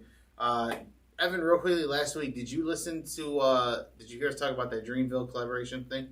No, I have yet to listen to that. Okay, D-Day. I think you should definitely check it out. I heard I'm a big Cole fan, so I definitely want to check it out. So one of the topics that we closed out with, and I'll let you kind of do your own research. I'll give you your own take. Royce the 5'9" came out and said that he believes that because of J. Cole being like an executive, so him having his own record label and putting his guys on the way how he has, gives him an edge at being like in that conversation of who's the best out of him, Drake, and Kendrick. Your takeaway on that as well? So, one more time. So you're saying that Royce the 5'9" from Detroit, made a tweet saying that he believes because of J. Cole being a very successful, if you want to call it label executive, gives him the edge over Drake or Kendrick. Yes. Yeah, I think so. Because you don't really hear too much of Drake's boys or Kendrick's boys or anything like that. But you know of Boz and Dreamville Records and everything like that. Yeah. So I think it does give him an edge. I agree with Royce. Okay. Now, speaking of that, J. Cole did come out yesterday. Not his main track.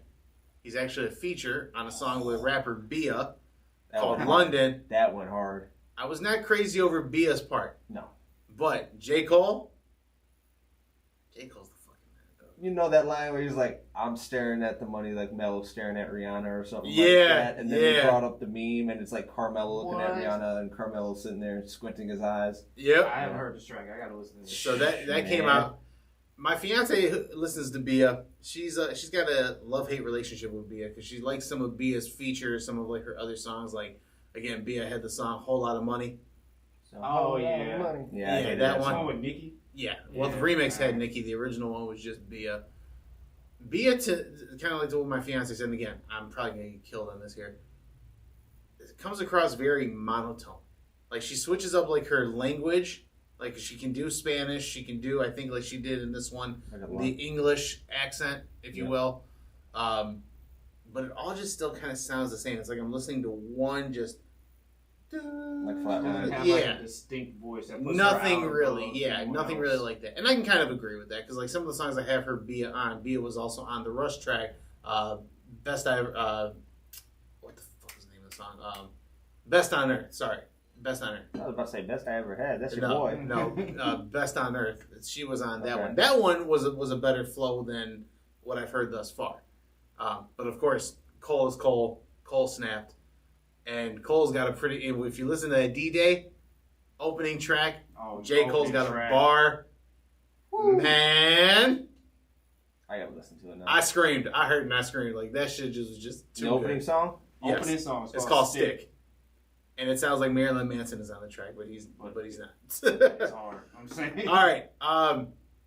Going back to new music here as well. A couple of other names that we like, or at least that we have talked about here, dropped as well. Also, Evan's boy, the newest White Wonder, Jack Harlow, came out with this song called First Class, and took Fergie's Glamorous and flipped that around. I'm not gonna lie. When I first heard it, I was a little upset because again, you guys know how I am about samples and redoing things. I hate it, but hearing the flip the way how it got flipped, and hearing what Jack Harlow was saying, that shit is fire. I can't even lie to you. Yeah. That shit is fire. Yeah, because I seen them in the studio when they were like first making it, and I was like, wait a minute, I know that beat. Yeah, I know that beat. What? I know. I knew the hook. I was like, Hold is on, that what? Fergie? And they sure as shit it was. They showed the clip of Fergie's Glamorous on there. But Jeremy, your take on the flip for First Class? I like it. I'm not a huge fan of all these flips that a lot of artists are doing, which I'm sure we'll get into in a minute, but I don't know. I like it. I think Jack Harlow is putting a different kind of spin on things as well right now, too. He's definitely emerging as like a really new hot talent. So Yeah. Evan, I mean, we know where you stand on it, Yeah, but this song went hard. And I think this is about as good of a flip as you can probably get. it's not too bad. Yeah, like for me, like I heard it and I was like, it's a flip, but when you listen to it, the vibe that it gives off, I can't be too mad. This is like It's a good summer song. When Yeah, got for top sure. down, Yes. you got top the- down, late at night cruising. Yeah. Yes, exactly. Yeah, so I think and he's got the song of the summer so far. And then we have talked about Pop Smoke in the past. Rest in peace to Pop Smoke. His label mate and boy, Fabio Foreign, dropped his debut album, Bible. I've listened to it a couple times. I actually thoroughly enjoyed it. I don't think you guys got. I know you said you listened to some of it. I gotta I listen didn't to get it. through all of it. So there's still a couple other. Yeah, there were some other things that came out as well. Also, speaking of flips, I played one for you guys here earlier today.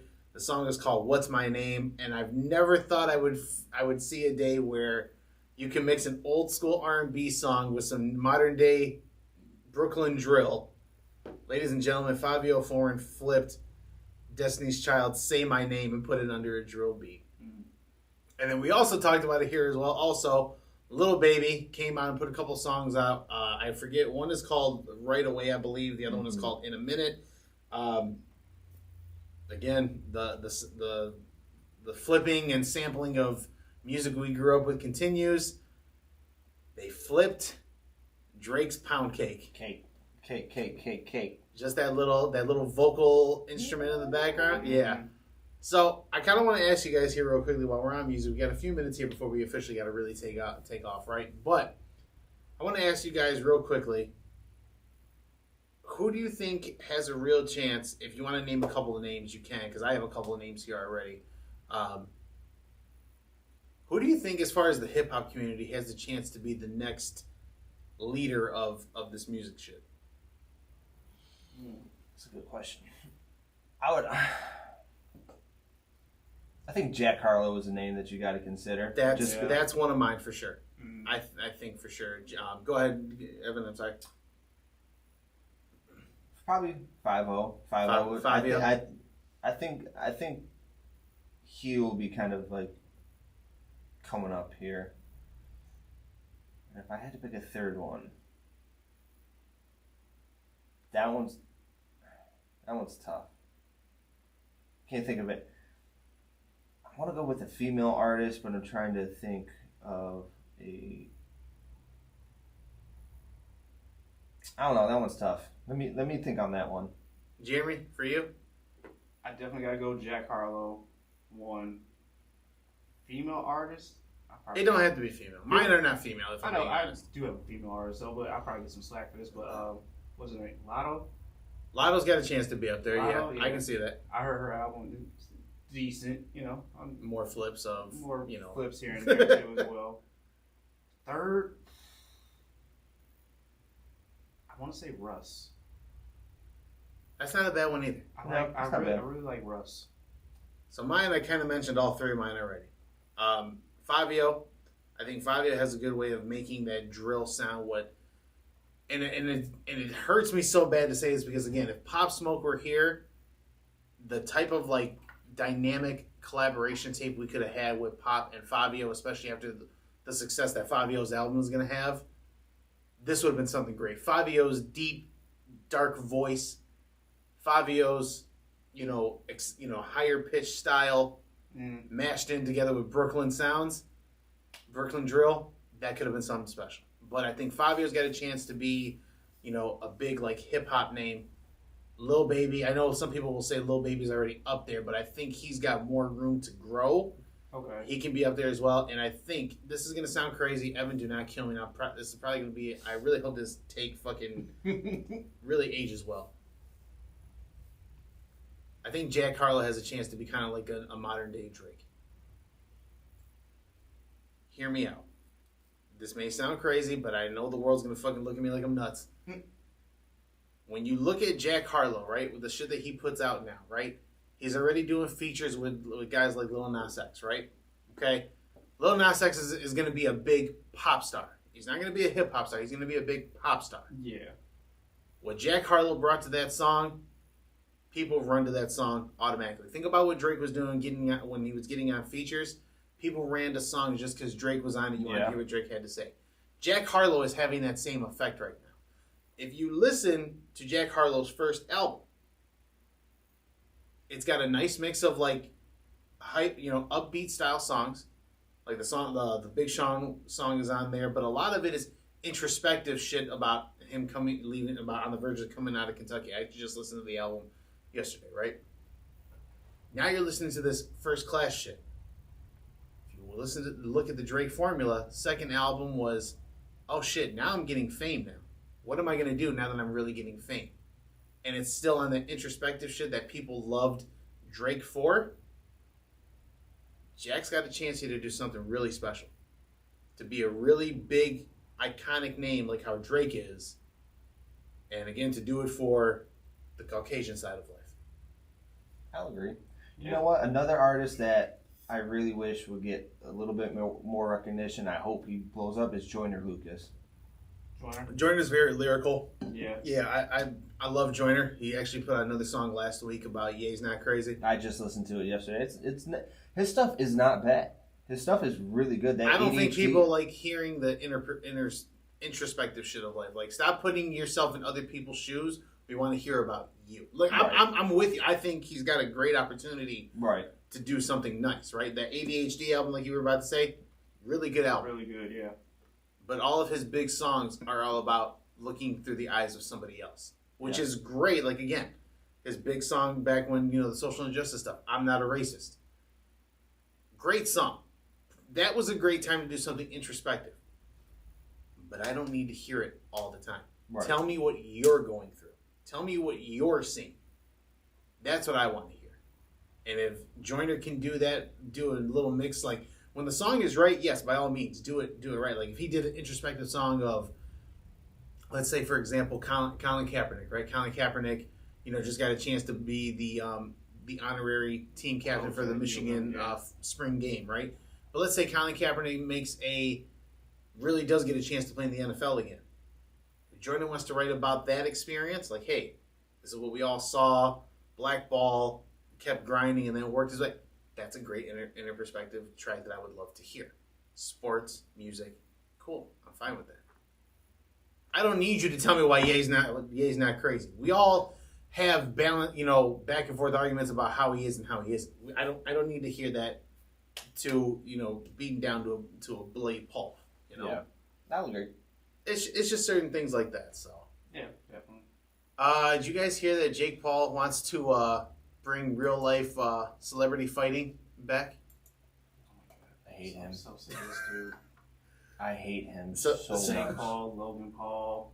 Well, did you hear about this? Yes or no? No. So apparently, Jake Paul went on Instagram Live, whatever, and pretty much said, "Hey, listen, I want you guys between Pete Davidson and Kanye to hash it out." He goes, "I give you guys $30 million a piece if you guys get in the ring and box it out."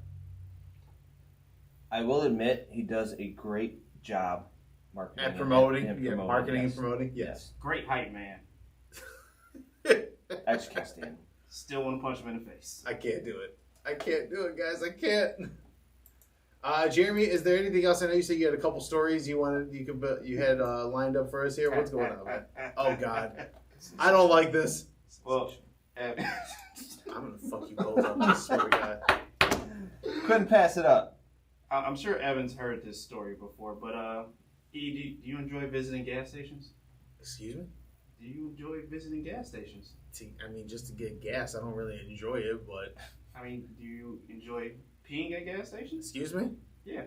No? What the fuck am I about to get... What is happening here? Well, this is a local story, and this happened late at night, somewhere in Detroit, I believe, but a man got declined at a gas station. Like Steph Curry declined? Like friend zoned or? Like, card declined. Oh, God. At a gas station for trying to get some snacks. He got very upset at the gas station attendant, and he pissed on the little snack rack that was by the entrance of the door. Peed on all the snacks, chips, the Twinkies, everything like that. And when he was done, he decided to take a couple with him too. What the fuck? Piss soap snacks. I mean, never mind. I don't care. You get your card declined. That doesn't give you the right to pee on fucking food.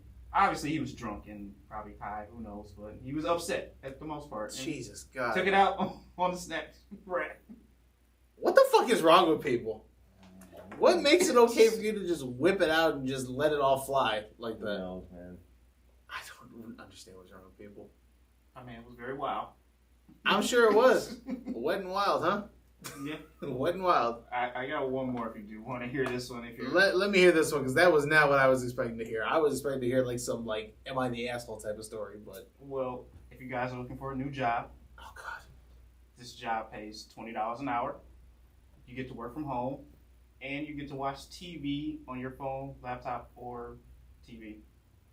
Okay, what's the job? What's the catch? So the company Bed Bible has an open position for This sounds bad already, Bed Bible, but go ahead. for a porn researcher. Excuse me? Yes. You will get paid $20 an hour to sit at home, watch porn, and basically categorize a whole bunch of lists of things. From Bed Bible? It is called Bed Bible, yes. Can someone give me the concept of this company? I don't know. They just want basically the whole list of what happens during this whole porn video that you're watching. And it also says etc. on the bottom of this form too. So you gotta watch all types. You gotta watch all types of stuff, and who knows what type of stuff this could be. No, so, I'm good. I'm gonna pass on that one. Pass, homie. $20 an hour, Pass. 40 hours a week, as much overtime as you want. Jesus. Nah. That's a deep dive researcher at that point in Nope. time. Jeez Louise. No, No. nope, and nope. No, I'm good. I'm gonna pass on that one. Not taking a bait, huh? No. You're still here. It's over. Go home. That's right, folks. It is over. Thank you again for hanging out with us here and listening to this episode of Speak Your Piece. Again, coming live from Cave Radio Broadcasting, CRBradio.com. And again, of course, as always, please make sure that you're following us on our social media platforms, Facebook.com, Instagram. Again, the handles are Speak Your Piece 313. And then again, make sure you're following us on our new YouTube channel as well. Also, gentlemen, it's great having you guys here in the studio. Of course, doing this each and every week. Thank you all again for listening and being supportive fans. Most importantly of all, peace!